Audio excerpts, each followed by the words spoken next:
bonjour, bonsoir. Alors, deux choses dans cette vidéo, deux choses en fait.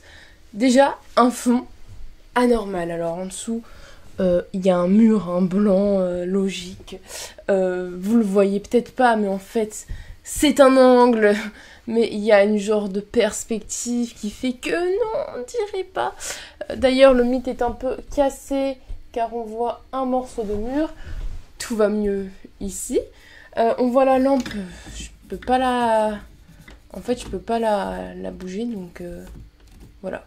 Il y a la lampe. Et donc, un t-shirt. Franchement, il est pas ouf. Je vais vous avouer, je suis un peu... Ah, je comprends pas pourquoi je l'ai acheté. J'aimais bien le motif, mais en fait, il me va pas. Dans le sens où c'est pas très beau, quoi. Enfin, je n'aime pas plus que ça. Mais je me suis dit, pour la peine du Pumpkin Autumn Challenge, eh bien, il passe parce que Fortune Teller, Reveal your future, révèle ton futur avec une petite main witchy, des petites étoiles et tout. Ça passe très très très très bien. Et du coup, je vous retrouve pour ma palle du Pumpkin Autumn Challenge. Alors, c'est une vidéo que je refilme. Je l'avais filmée une première fois, mais j'aimais pas le rendu parce que de 1, le micro, c'était celui de mon téléphone, donc c'était pas ouf. De 2, je parlais trop vite, ça me saoulait parce que c'était pas moi. Genre, je disais juste, voici ce livre, alors voilà, c'est bon, c'est ça. Non, je n'aime pas ça. Je préfère faire dans mon entièreté. Oui, alors si pendant la vidéo, je suis genre... Je change de position, je me mets comme ça et tout. C'est normal en fait, je suis en équilibre sur mes pieds. Et genre ça fait extrêmement mal. Et parler pendant 30 minutes dans la même position avec l'équilibre sur ses pieds, c'est pas ouf encore une fois. Et c'est parti je dirais. Oui. Ah oui, pourquoi ce fond? Parce qu'en fait, vous voyez, il y a des petites étoiles, un balai, Harry Potter. Du coup ça fait witchy, Halloween. Donc je me suis dit ça peut être sympa de filmer avec ce fond là. C'est un truc que j'ai jamais fait. Donc oui, alors ici, là, vous voyez, c'est flou. Alors... Je sais pas si c'est mon environnement qui fait ça, si c'est mon appareil photo parce que mon écran dépasse sur mon appareil photo, genre mon écran de protection, et j'ai pas envie de l'enlever parce que ça coûte des sous. Donc je pense que je vais faire bientôt l'enlever pour en remettre un nouveau parce que je sais pas placer un écran tactile, enfin de protection. Enfin bref, ça fait 3 minutes que je blablate, donc on va s'arrêter là. Et je vais vous présenter un peu qu'est-ce que c'est ce challenge. Alors, si vous l'avez pas vu passer sur les chaînes Booktube des autres booktubeurs et booktubeuses, le Pumpkin Autumn Challenge, c'est un challenge créé par Guimauve Terrier. Qui est Guimauve Terrier? C'est une booktubeuse qui chaque année organise le Pumpkin Autumn Challenge. Donc c'est quoi? C'est un challenge autour de la saison d'automne. Alors je sais pas si ça commence quand elle lance le challenge ou si c'est quand on veut, enfin quand on veut. Donc moi je le commence en automne parce que Pumpkin Autumn Challenge, je me dis c'est peut-être cool de le commencer en automne. Et j'ai mon petit carnet. Donc dans ce challenge on a des catégories. Il y en a 3. Puis chaque catégorie est composée de sous-catégories, il y en a 4, et chaque sous-catégorie a des thèmes, donc il peut y en avoir plusieurs. Moi, pour chaque sous-catégorie, je me suis donné un maximum de 3 livres et un minimum de 1 livre, donc je sais que je vais pas tout lire, je le sais, j'en lirai sûrement même pas le tiers de ce que j'ai choisi, mais au moins, voilà, c'est comme ça. Donc, commençons tout de suite. Alors, je cherche ma petite page... Pumpkin Autumn Challenge. Et donc la première sous-catégorie, c'est automne frissonnant. Donc automne frissonnant, moi ça me fait penser, et de toute façon, vu les sous-thèmes, enfin sous-catégorie c'est ça, c'est, on veut du thriller, de l'horreur, de l'épouvante. C'est vraiment le moment Halloween bien creepy de l'automne quoi. Donc la première sous-catégorie, c'est « Je suis mes des vieux crocodiles » et Guimauve nous a dit que pour les thèmes, on pouvait choisir, donc on n'était pas obligé de se baser sur tous les thèmes, on pouvait en choisir un, qu'est-ce que ça nous évoquait ce thème-là. Trahison, thriller, policier, horreur, épouvante. J'en ai choisi 3. En l'occurrence, j'ai pris Émuré, que je trouve qui match vraiment bien avec mon fond. Donc c'est un roman que j'ai acheté chez Gibert. Vous ne verrez pas encore l'unboxing où j'ouvre en fait les cartons, enfin ma commande Gibert Joseph. Mais bon, c'est pas grave. Donc c'est un roman que j'ai acheté là-bas pendant leur solde. Je vous en ai parlé dans mon Balance ta wishlist. C'est un roman qui parle de problèmes de famille. Enfin, il y a un cousin, quelqu'un qui est morte, qui est mort dans une chambre et qui va commencer à hanter ce lieu, ce manoir où les cousins vont pour les vacances. Et ça m'a l'air mais si bien, ça fait trop longtemps que je veux le lire. C'est un livre dont j'ai vraiment pas du tout entendu parler, mais il me tente tellement, tellement, tellement. J'espère que ça va vraiment être vraiment stressant. Voilà pour le premier roman. Ensuite, nous avons Les Yeux des Ténèbres. Donc, c'est ce petit roman publié chez Pocket qui est écrit par Dean R. Koontz. Je sais pas comment on le prononce. Donc, c'est ma maman qui me l'a prêté. Elle m'a dit, Erin, faut vraiment que tu lis cet auteur. Genre, vraiment. C'est, si t'aimes le Stephen King, j'aime Stephen King. Tu aimeras celui-ci, c'est obligé. Ça fait vraiment ambiance Halloween. Si j'ai bien compris, c'est une mère qui perd son enfant dans un accident de voiture et tout le monde du coup lui raconte que son enfant est mort, les journalistes, les policiers, mais quelqu'un un jour voilà, mais un an plus tard, Tina, donc la maman, trouve inscrit à la craie sur le tableau noir de l'enfant un message de son fils. Donc on ne sait pas si c'est un fantôme, s'il est en fait encore vivant, si c'est quelqu'un qui se fait passer pour lui. Moi, ça me va, ça a l'air vraiment super cool. En plus, si ma mère le recommande, j'espère que je suivrai, enfin, que ses conseils sont bons. Parce que je suis pas tout le temps les conseils de ma mère, mais voilà, je sais que ça lui fera plaisir si je le lis, et même moi, j'ai hâte de le lire. Pour clôturer cette sous-catégorie, nous avons Showstopper, donc écrit par Hailey Barker, je sais pas quoi, publié chez Bayard. Donc déjà, cette couverture est splendide. Je l'avais gagné au concours qu'ils avaient organisé et je l'avais gagné. J'étais trop contente parce qu'il me tentait vraiment beaucoup. Et en fait, c'est une belle bricasse. Hein. Il fait... Enfin, il est assez gros. Il fait 530 pages. Enfin, c'est pas très très court. Et celui-là, je sais que je vais le lire. Si vous voulez lire des livres en LC... dites-moi votre Instagram ou envoyez-moi un commentaire et toujours dites-moi votre Instagram, comme ça on peut s'en organiser une, ça peut être vachement cool. J'ai pas très envie de lire le résumé, je vous avoue, mais la phrase accroche. Quand le spectacle a le goût du sang. Ça parle de cirque, de l'horreur un peu, et franchement, depuis sa sortie, j'ai trop envie de le lire. La nouvelle sous-catégorie, c'est les chimères de la Sylve Rouge. Et donc, les thèmes sont gothique, vampire, créature de la nuit, ténèbres, macabre. Franchement, moi, j'ai pris que des livres avec les vampires. Genre les 3 que j'ai pris, j'ai fait OK. Les vampires, ça fait un moment qu'il faut que je les lise. J'attends Halloween depuis pour pouvoir les lire. Donc, je vais me les lire. Tout d'abord, nous avons alors Vampire Academy de Richelle Mead plutôt, je pense. C'est le premier tome, il est publié chez Castlemore. Alors je suis pas trop fan de la couverture, donc peut-être que je vais racheter en grand format où la couverture me plaît vraiment. Et celui-là c'est Rachel qui me tâte, qui me tanne. Oh, le livre est tombé de mes mains. Qui me tanne pour que je le lise enfin. Et je lui ai dit promis avec le Pumpkin Autumn Challenge. Je te le lis, je te dirai ce que j'en pense parce que vraiment pour elle c'est un gros coup de cœur. Vraiment pour tous les livres que j'ai choisis, j'ai trop hâte de les lire et je sais que je lirai pas tous et ça me fend le cœur. Normalement il y a un book haul dessus et j'avais dit que je voulais pas savoir de quoi ça parlait, que je voulais pas lire le résumé. Ça parle de vampires évidemment et sûrement d'une école de vampires. Merci Erin de tes suppositions avec ce titre. Ensuite nous avons le premier tome de La Maison de la Nuit, donc qui est marqué dans un book haul que vous avez dû voir la semaine dernière normalement. Je vous avais présenté les 7 tomes que j'avais achetés sur un compte Vinted et là je me lance dans le premier tome, dans ma relecture du premier tome. Comme ça j'enchaînerai la saga peu après. Je pense que je lirai genre un tome tous les 2 mois, quelque chose comme ça. Donc il y a 7 tomes, ça devrait le faire. J'avais beaucoup aimé lors de ma première lecture ce premier tome, ce livre-ci. Et j'ai vraiment trop hâte de le relire parce que je vais le relire avant de me plonger dans le tome 2 parce que je me rappelle plus du tout de quoi ça parle. Enfin si, mais il y a plein de trucs que j'ai oubliés, je le sais. Donc, comment ça s'appelle Zoé, voilà. Zoé qui va en fait avoir une marque un jour, un matin quand elle se réveille, si mes souvenirs sont bons. Et quand t'as la marque, ça veut dire que tu vas rentrer dans la maison de la nuit, qui veut dire que tu vas être peut-être un vampire ou non. Il faut qu'en fait, si j'ai bien compris, encore une fois, il faut que tu passes des épreuves. Et si tu réussis les épreuves, tu deviens un vampire, sinon tu meurs. Pauvre destin pour notre petite Zoé. Et finalement, toujours dans cette catégorie de vampires, j'ai pris Journal d'un vampire. Le roman est lourd, je trouve. Je crois que c'est l'école des loisirs, mais il est lourd par rapport à même celui-là, qui est plus grand. est plus long, il est tout léger, et lui, il est super lourd. C'est abusé. Enfin bref, c'est le premier tome de Journal d'un vampire dont une série est adaptée, enfin dont la série Vampire Diaries a été adaptée. J'ai jamais regardé cette série, elle me tente pas plus que ça, donc je la regarderai sûrement jamais.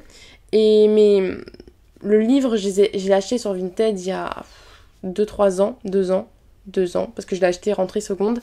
Et je pense que je regrette un peu mon achat parce que j'ai acheté les 3 premiers tomes et finalement... il me tente pas plus que ça. Donc je vais relire le premier tome parce que je l'avais lu quand j'étais au début du collège, je crois. Donc ça date. Et je sais plus ce que j'en avais pensé. Je crois que j'avais bien aimé. Donc je vais relire. Si j'aime pas, tant pis, je relis. Je renvendrai la trilogie. Dès l'arrivée de Stéphane Salvatore à Falls Church, Elena, la reine du lycée, se jure de le séduire. D'abord distant, le garçon aux allures d'ange rebelle finit par céder à sa passion dévorante et lui révéler son terrible secret. Quelques siècles plus tôt, la femme qu'il aimait l'a transformé en vampire avant de le trahir avec son frère ennemi, Damon. Des événements tragiques se succèdent bientôt dans la région. Tout accuse Stéphane, mais Elena est convaincue de son innocence. Et si Damon, vampire cruel et assoiffé de sang, était derrière tout cela? L'histoire est-elle amenée à se répéter? Alors, si j'ai bien... je me rappelle de quelques trucs, mais vraiment... Ça date, il y a vraiment tout. Il y a plein de trucs dont je me rappelle plus, mis à part des choses qui m'ont marqué. La nouvelle sous-catégorie comporte un seul livre. Elle s'appelle Les supplices de la belladone. Il faut lire un livre à la couverture noire. Donc j'aurais pu choisir une dizaine de livres, tellement j'ai de livres à la couverture noire dans ma bibliothèque. Mais j'ai plutôt choisi Métamorphose. Je vous le montre.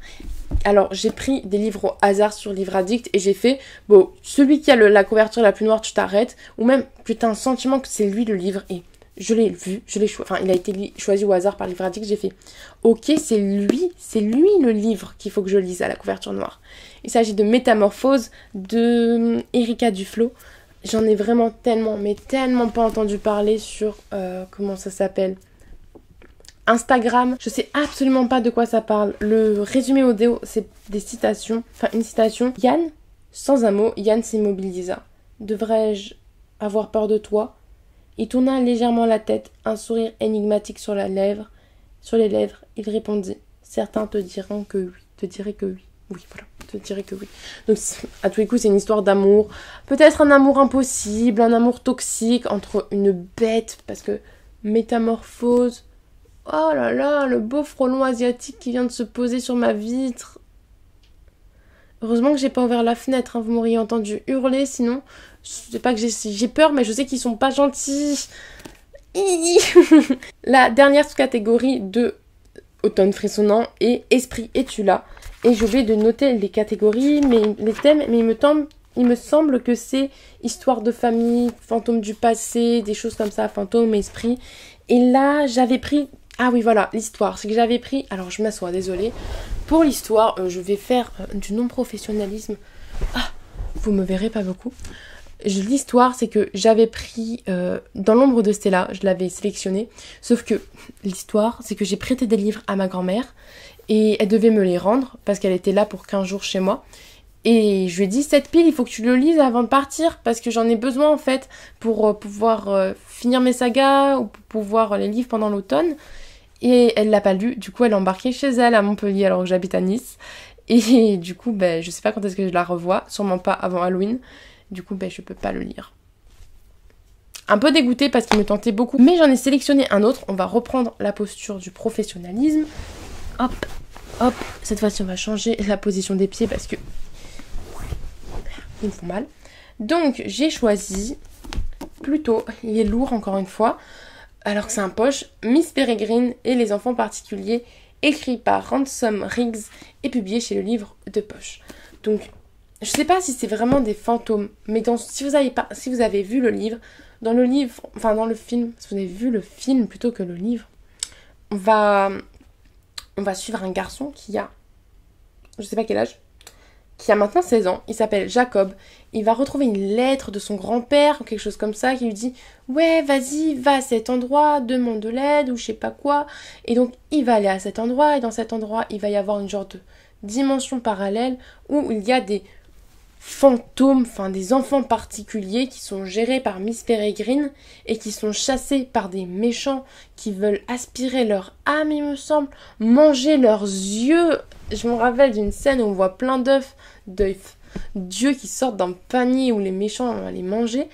Et donc ça m'a fait vraiment penser à cette... c'est pas vraiment des esprits, parce que j'ai pas vraiment de livre avec des esprits, à part dans l'ombre de Stella, mais cette dimension parallèle et ces personnes que pas tout le monde peut voir, je me dis, vas-y, ça rentre un peu dans la catégorie, tu le rentres un peu comme ça, tu le bourres dans la catégorie et ça marche tout seul. Voilà. Écoutez, on essaye de tout ici. La nouvelle catégorie se nomme Automne, douceur de vivre. Et là, c'est genre, vous voyez, genre cette thème, c'est quand vous lisez, vous vous sentez sur un petit nuage. Le nuage se trouve sur du chocolat chaud, sur de la guimauve de chocolat chaud. Et puis, vous sirotez votre propre chocolat chaud en lisant ce livre. Et justement, non pas du tout. J'allais dire la première catégorie, on parle de sous-catégorie, je veux dire. On parle de chocolat chaud, mais non, c'est la deuxième. Donc ça floppe un petit peu avec ce que je dis. Mais la première sous-catégorie, c'est « Il fait un temps épouvantail ». Guimauve nous a fait un petit jeu de mots assez rigolo. Et donc, les thèmes sont Halloween, Sabine et automne, Wicca. Alors ça, vraiment, c'est un jeunesse. On voit... Alors, attendez, je me lève. Aïe, aïe, aïe. J'ai pris la couverture, que c'est magnifique, c'est trop beau, il y a des dessins, je vous cache ma tête. L'intérieur, il y a des petits dessins des 3 sœurs. Et ensuite, à l'intérieur, il y a encore des petits dessins trop beaux. Donc vraiment, c'est tout détendant, tout mignon. Donc c'est juste une histoire de sorcières, de sorcelage plutôt, qui doivent empêcher un méchant, donc un esprit, un ancien démon de ressurgir suite à une erreur qu'elles ont faite. Et donc c'est un jeunesse qui est publié d'ailleurs chez Pulp Fiction, c'est mon premier Pulp Fiction et il me tente trop. Je l'ai reçu en décembre et j'étais là en mode je vais pas le lire en décembre, je vais attendre l'année prochaine. Et du coup me voilà. Et du coup j'ai trop contente et j'ai trop hâte de le lire. C'est un petit jeunesse que je pense lire en une journée. Et le deuxième livre de cette sous-catégorie, encore une fois, c'est un cadeau de ma marraine. En fait, les deux sont des cadeaux de ma marraine. Et les deux, en fait, comme pendant le mois d'octobre, j'avais vu des vidéos avis lecture, il y avait ces livres-là qui étaient ressortis. Je les ai mis dans ma wishlist et j'ai eu à Noël. Et du coup, je l'ai dit, j'attends l'année prochaine. Du coup, c'est The Wicked Deep, The Week Deep, je sais pas comment on dit, La malédiction des Swan Sisters. Et il me tente terriblement, mais terriblement. Déjà, encore une fois, la couverture est d'une beauté. On va suivre, en gros, dans un village, il y a des sœurs sorcières, les Swan Sisters, qui chaque année ou chaque 100 ans, ou à une période d'Halloween, enlèvent des garçons. Et donc notre héroïne principale, je sais plus ce qu'elle va faire avec ça, mais en fait, c'est ça, c'est juste le plot, c'est des sorcières qui enlèvent des garçons dans un village à une période bien particulière. Voilà, après, je sais pas plus que ça sur l'intrigue. J'ai envie de me plonger un peu comme ça. Je connais juste la légende du village, qui s'avère vraie d'ailleurs. C'est plus vraiment une légende, c'est quelque chose qui se passe. Et vraiment, je sais que celui-là, je le lis comme Wicca. Celui-là, si je le lis pas, je me tape dessus, clairement. Bon, on passe à la deuxième sous-catégorie, qui est plus chill quand même. C'est siroter un chocolat chaud à la cannelle sous les sols. Et donc, on parle d'anthropomorphisme, d'enfance et de feel good et de cocooning. Oui, j'ai eu du mal avec le premier mot. Je ne sais même pas, je savais pas ce que ça voulait dire. Enfin, je savais, mais je me rappelais plus. C'est un truc genre des animaux mélangés à des humains. Mais j'ai pas de livre sur ça. Donc, j'ai choisi plutôt un truc cocooning enfance. Et j'ai pris Le Magicien d'Oz. Alors, c'est de Sébastien Pérez. D'ailleurs, il est défoncé, je suis dégoûtée. Et illustré par Benjamin Lacombe. Je vous montre. Alors, je vous montre en fait l'illustration qui me fait dire que c'est pendant Halloween qu'il faut que je le lise en fait. Alors, vous voyez rien avec le reflet. Mais voilà, un champ. Bon, il craque. Ne craque pas. Ça veut dire que t'es cassé, ça, sinon. Donc, un champ avec un épouvantail. Et Dorothée, la petite. Ah, vraiment, qui craque, ça me fend le cœur. Ne craque pas, s'il te plaît. Je trouve que ça colle bien avec le mot enfance.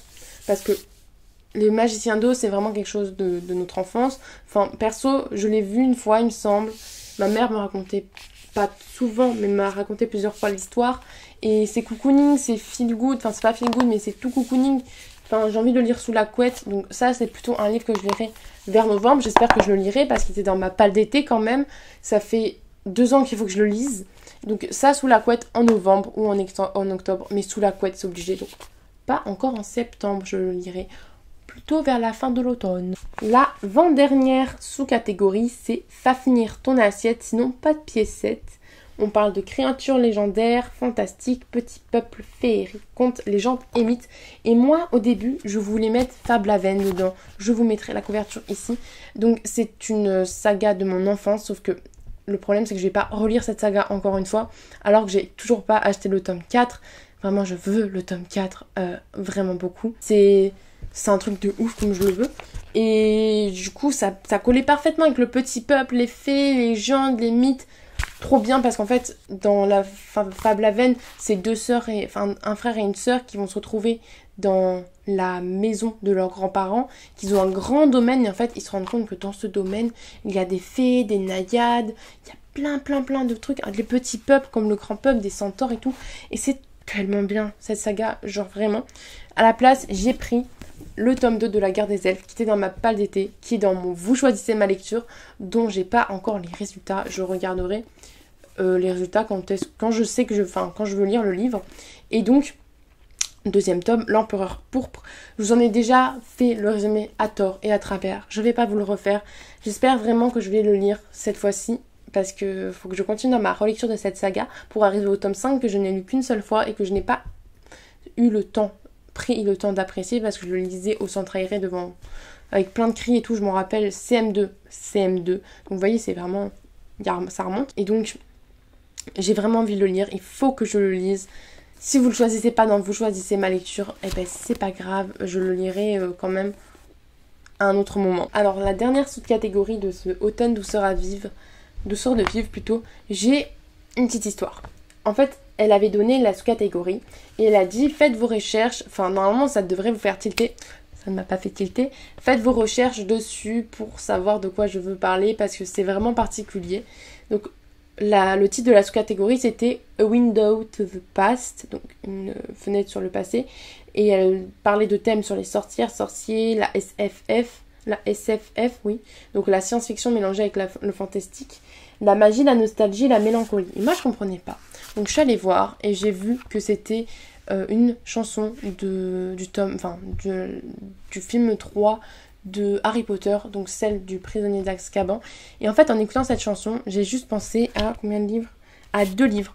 Et je voulais pas un truc avec des sorcières. Moi j'ai surtout retenu les mots enfance et nostalgie, mélancolie. Et en écoutant, j'ai fait, il y a 2 livres qui sont parfaits pour ça. Le premier, c'est Cœur d'encre de Cornelia Funk, publié chez Folio Junior. Et celui-là, en fait, j'ai vu le film quand j'étais petite un nombre incalculable de fois. Donc pour moi, c'est vraiment de la nostalgie. J'ai lu le livre une seule fois, mais j'ai très envie de le relire pour pouvoir me replonger dans le film que j'avais vu, en fait, même si c'est pas la même chose totalement. Et enfin, c'est totalement nostalgique pour moi. Et le deuxième, c'est Le Petit Prince de Antoine de Saint-Exupéry. Il est tout petit, donc lui, je sais que je vais le lire. C'est une relecture, bien évidemment, mais ça fait un moment que je veux me le relire. C'est un petit classique.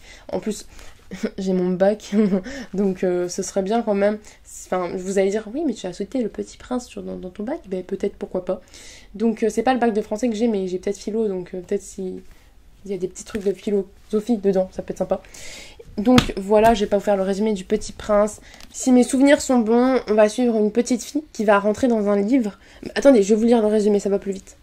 Maggie, 12 ans, vit seule avec son père Mo. Comme lui, elle a une passion pour les livres. Mais pourquoi Mo ne lit-il plus d'histoires à voix haute ? Ces livres auraient-ils un secret ? Leur Mo aurait-il un pouvoir ? Un soir, un étrange personnage frappe à leur porte. Alors commence pour Maggie et Mo une extraordinaire aventure, encore plus folle que celle que racontent les livres, et leur vie va changer pour toujours. J'adorais ce film quand j'étais petite. Je l'adorais, j'ai demandé à mon père, je lui ai dit papa, c'est vrai que j'aimais beaucoup j'ai un souvenir de ce film, est-ce que je le regardais beaucoup ? Il m'a fait oui, Erin, tu le regardais beaucoup. Donc nostalgie, vraiment pour moi ça match complètement. On passe à la dernière catégorie qui est Automne des Enchanteresses, et là ça devrait aller un peu plus vite parce que j'ai qu'un seul livre par sous-catégorie. La première sous-catégorie c'est Les Rêves d'Aurore, et là en fait dans cette catégorie Guimauve voulait vraiment un truc féministe. Enfin, on parle des femmes, le militantisme, enfin, vraiment des choses... enfin, la diversité, quoi, avec des femmes aussi. Donc là, c'était les rêves d'Aurore. Et donc, avec le LGBTQIA+, et le militantisme.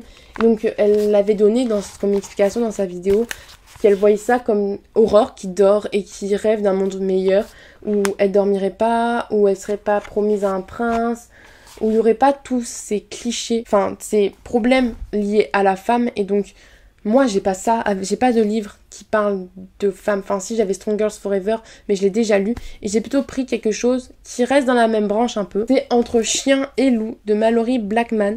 Et en fait, dans ce livre, tout va être inversé entre noir et blanc. Donc, les noirs vont prendre la place des blancs. C'est-à-dire que la plupart des présidents sont noirs. Même la majorité, je dirais, sont noirs. Le noir est devenu riche, le blanc pauvre. Le noir a les meilleures promotions, le blanc pas de blanc. Le noir prend la place du blanc et le blanc l'inverse. Donc, il y a une histoire d'amour qui règne autour de ça, entre justement un noir et un blanc. Enfin, une noire et un blanc, je crois. Et franchement... Depuis que je l'ai acheté, mais je veux le lire, mais d'une force incroyable. Donc celui-là, je veux vraiment qu'il soit lu cet automne. Ensuite, on a Sarah Bernat, Monstre sacré, et elle voulait qu'on lise de la dramaturgie, des pièces de théâtre et de l'art. Donc j'ai tout simplement pris Roméo et Juliette de William Shakespeare, que j'ai acheté il y a pas longtemps, enfin qu'on m'a donné. Donc il est tout court, il est écrit super gros. Je me demande d'ailleurs si c'est l'œuvre intégrale, vu comment il est écrit gros. J'espère que oui. Mais bon, ça me paraît bizarre qu'il soit aussi petit. Enfin, pour moi, ça faisait vraiment 3 livres Roméo et Juliette. Donc je trouve ça vraiment bizarre. Et bon, je vais pas vous expliquer l'histoire de Roméo et Juliette, mais c'était le seul livre que j'avais où c'était une pièce de théâtre dans ma palle. Donc j'ai dit, ok, toi tu vas là-bas. J'en ai marre. Pause. Alors accrochez-vous parce que je vois que ça fait 40 minutes que je tourne bientôt. Et j'ai mal aux pieds, donc moi aussi il faut que je m'accroche. Il reste 2 sous-catégories. La première, c'est les écailles de Mélusine avec le féminisme, la transformation et la métamorphose. Je n'ai pas encore vu la palle de Guimauve pour son Pumpkin Autumn Challenge. Mais dans ma tête, j'ai pensé direct à un livre. Et le livre, genre, il pouvait pas ne se placer autre part que dans cette catégorie, cette sous-catégorie. Pour moi, j'ai pensé direct. C'est Féline de Stéphane Servant. Je vous ai dit dans mon dernier book haul que c'était Juliette qui me l'avait offert pour mon anniversaire. Oh non, pas le téléphone fixe. Donc, je disais, avant que le téléphone fixe sonne, que c'était tiré d'une histoire vraie, qu'on allait suivre une femme, enfin des femmes qui commencent à se métamorphoser. Voilà, on le voit de façon à la couverture qu'elles ne sont pas très très normales avec leurs yeux jaunes, félines et tout. Et donc c'est Stéphane Servant qui s'est vraiment inspiré d'un témoignage, d'une histoire vraie, et qui en a fait tout un truc autour, une non-fiction, mais qui est tiré d'une fiction. Non, une fiction tirée d'une non-fiction, d'une histoire vraie. Enfin, voilà, j'ai pas envie de vous faire le résumé parce que j'ai pas envie de lire le résumé, mais vraiment celui-là aussi je veux le lire, il a l'air passionnant. En plus, Juliette ça a été un coup de cœur intermenditionnel, donc vraiment trop hâte de le lire. On est arrivé à la dernière catégorie. La dernière sous-catégorie, c'est Nausicaa de la vallée du vent. Si vous avez la référence, merci beaucoup, c'est un de mes Ghibli préférés, j'adore les chansons. Merci. Et donc c'est les thèmes de nature, writing, écologie, post-apocalyptique. Et le seul livre de post-apo que j'avais dans ma palle, à part Le Labyrinthe, James Dashner, et Le Labyrinthe, si vous le savez, vous le savez pas, mais j'aimerais avoir la saga entière avant de commencer à le relire. C'est donc Les Vivants de Matt de la Peña. Et donc, il va y avoir un tremblement de terre. Ça va être une longue série de choses qui se passent mal. Donc, je pense que ça va être un rapport avec l'écologie parce que vous n'êtes pas sans savoir quand même que tout ce qui est raz-de-marée et tout, ben, normalement, c'est un rapport avec l'écologie, enfin, avec la pollution et tout. Donc là, post-apocalyptique, on voit la couverture, on voit la phrase d'accroche, vous regretterez d'avoir survécu quand même. Et je vois d'ailleurs qu'il y a un commentaire de James Dashner du Labyrinthe qui dit « Tout bonnement inclassable, une fantastique histoire bourrée de rebondissements qui ne vous laissera pas souffler. » Et j'ai adoré ce livre. J'aime beaucoup les romans de James Dashner, que ce soit Le Labyrinthe ou Le Jeu du Maître. Donc je me dois de lire ce livre comme je me dois de lire tous les autres. Et je ne sais pas comment je vais faire pour m'en sortir. J'espère m'en sortir. J'ai trop hâte de commencer le 23 septembre, il me semble que c'est l'automne. Donc je commencerai à ce moment-là. Sauf quel livre je livre en lecture commune? Showstopper que je commence mercredi. Donc c'est tout. Je vous fais des gros bisous. Dites-moi en commentaire si vous voulez lire des livres en LC. N'oubliez pas de me dire aussi s'il y a des livres que vous avez lus et tentez-les-moi de lire le plus possible pour que ce soit les premiers que je lise et que je vous donne un avis lecture. Encore une fois, j'ai oublié de vous dire, est-ce que vous préférez que je fasse un bilan et avis lecture? Donc par exemple, comme le mois de la fantasy où je vais vous faire une grosse vidéo où sachant que le mois de la fantasy c'était un mois, là c'est 2 mois et demi, je crois. 2 mois et demi, 3 mois. Donc ça va être une grosse vidéo où je vous donnerai mon bilan. Donc le nombre de pages que j'ai lues, je ne l'avais pas fait pour le mois de la fantasy, mais ça peut être intéressant pour ce challenge-là. Et tous mes avis sur le livre, pas juste que je vous dise j'ai lu celui-ci, j'ai pas lu celui-ci. Ce que je ferai juste dans un bilan normal. Ou si vous voulez que... je fasse justement juste un bilan normal et à côté, je fasse des avis lecture progressifs de 5 ou 6 livres. Dites-moi comment vous voulez en commentaire. En tout cas, c'est bon, c'est fini. Je vous fais des gros bisous. On se retrouve dans une prochaine vidéo. Bye!